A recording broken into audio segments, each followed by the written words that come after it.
بلێرن فەرماندارێ گشتی هەسەدێ مەزلوم عەبدی دە هەفپەیڤینەکە خودە هەفپەیڤینەکە درێژ پێرە چی بووە گوت ئەو ڕێڤەبەریەکە خۆسەر دخوازن لە هێنێک پارتیên کوردی هەنە داخوازە فەدەرالیەش بۆ سوورێ دکن. مەزلوم عەبدی ژێ ڕۆژنامەیە ئەمریکی ئەلمۆنیتۆر ڕاخەفی واشکرە کرد کوێ کۆنگرەیەکە نیشتمانی gelekî nêzik çê bibe ji bo ku şandekê ava bikin û li gel Şamê dest bi danûstandinan bikin ji bo misogerkirina mafê gelê Kurd li Sûrî. Her wiha eşkere kir ku Tirkiye ev giring e Tirkiye êdî helwesteke lîberal nerm li hemberî wan nîşan dide êdî weke berê Tirkiye li hemberî rêveberiya Xweser û Hesedê û YPG gotinên weke terorîst bi kar nayîne. Mazlûm Abdî dibêje. Dibêje Tirkiye qebûl kiriye ku Hesedê bikeve nava artêşa Sûrî û saziyên di nava saziyên dewletê de cih bigire ev jî gaveke baş e ji aliyê Tirkiye ve. Fermandarê giştî Hêzên Sûriya Demokratîk Mazlûm Abdî dibêje hikûmeta Sûrê jî ne li dijî zimanê Kurdî ye lê bi destûra katî ya Sûrê de zimanê Kurdî nehate bicîkirin ev ne tiştekî baş e. Her wiha got wê du artêş li Sûriyê tune bin. Wê Hesedê bibe beşek ji artêşa Sûrî wê artêşa Sûrî jî bihêztir bike lê divê Hesedê bi taybetmediya xwe di nava artêşa Sûrî de cih bigire.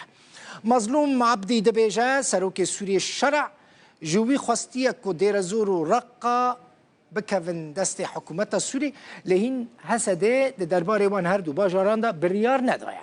Li ser banga rêberê PKK Abdullah Öcalan jî got Hesedê jî Mazlûm Abdî jî dibêje ew jî li gel wê yekê ne ku dema şerê çekdarî bi dawî hatiye.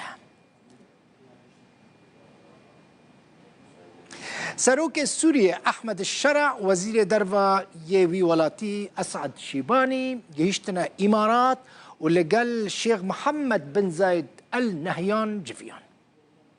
Hikûmeta Sûrî rewşa wê zêde nebaş e hûn dizanin serokê wê Ehmed Şerع dest bi trafîka dîplomasiyê kiriye ji bo ku alîkariya siyasî alîkariya maddî ji bo welatê xwe kom bike. Li Tirkiye hûn dizanin beşdarî forma Antalya bû li wir gelek serkirdeyên cîhanê dîtin li gel serok Nêçîrvan Barzanî serokê Herêma Kurdistanê jî civiya. Yekem serdana fermî ya Ehmed Şerع ji bo Îmaratê.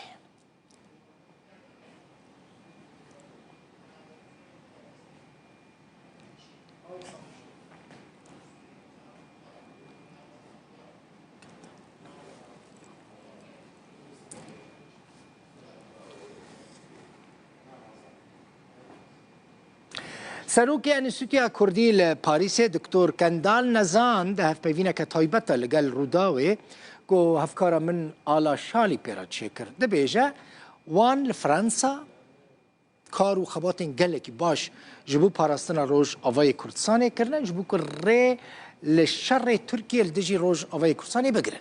Diktor Kendal Nezan got heta ku Şam mafên Kurdan nas neke ne Fransa ne Almanya û ne jî Amerîka wê hikûmeta Şamê nas nekin. Her wiha dibêje Fransa di warê dîplomasî de gelekî alîkariya Kurdan dike. Serokê Enstîtuya Kurdî Diktor Kendal Nezan diyar kir ku derfeta Kurdan li Rojavayê Kurdistanê gelekî zêde ye. باور بکە ئەم gelek xerîkin yanî carî ewel ew bû ku Tirkiye ne şerî wan neke kewtinekê hebe û Fransa yarmetî bide bo Rojava ku dijî dronî Tirkiye yani o xeterî wan nêzîktir bike. Îcar êste Fransa û taradek Alman û yedin jî di devre dane ku ta ku mafî Kurd neyê nasîn ta ku rêkewtinekê li beynî Kurd û Şam rejimî taze nebe ew sankşinî yani ew cezayê ku li ser Sûriye hene sivik nabin. Îcar ewa destî wan da kaxizekî gerek mühîm e. Pêm waya Amerîka jî li gel Tirkiye gotûbêj dike. Îca dwarot şewa dibe yadî wextê ku taze û gorankarî rejim bû li gel İlham Ahmed hat mesafet kir. Got yekem tiştê giring e ve sê mang berxwedan. Berxwedanên xwe bidin wezeke bigore. Ew de uzanin şer hebû li dorî berî tişî nûrîjgahê din û xeterî ew kirin. Îca wezeke nav sê manga da zor gorî. O yani Kurd ve lay diplomasi da serkevtû bin û Fransa ve piştîvaniya wan bike, Fransa ve bike, bu regayê Fransa yekîtiya Ewropa jî zor devletê dinê bikim. Yani ve ihtimaleki baş heye ku Kurd karin mafî xwe li Rojava bistînin. Bi cureyekî federalî nebe jî yani sistemekî namerkezî. Tiştekî wa hebe ku mafî xwe dikarbin, mafî xwe, zimanî xwe, kültûrî xwe. Ew jî pêşkevtinekî gewre ye. اندام پولیتبیرویا یکتین اجتماعی کردستان یعنی که درباز کسرت رسول ده هفپیوینه که ده جبور و داوی گوت گوهرتنین مزن لنافچه چه دبن و پیویست کرد جوی را آمده بن ده بیجه لسوری جی در فتک گلکی باش جبو کردان چی بویه لحطا نها تو گارانتیه که جبو مافین کردان لسوری تونه درباز کسرت رسول ده بیجه اگر کردین سوری یک کرتی بون دکارن ستاتویا نها بپارێزن. لەسەر ڕۆژاوا هەردوو لامان خۆشبەختانە هەمان دیدگای هاوبەشمان هەیە و توانیمانە تا ڕادەیەک هەر ئێمە و هەم برادرانی پارتی کۆدەنجیەک لێوە دروست بکەین.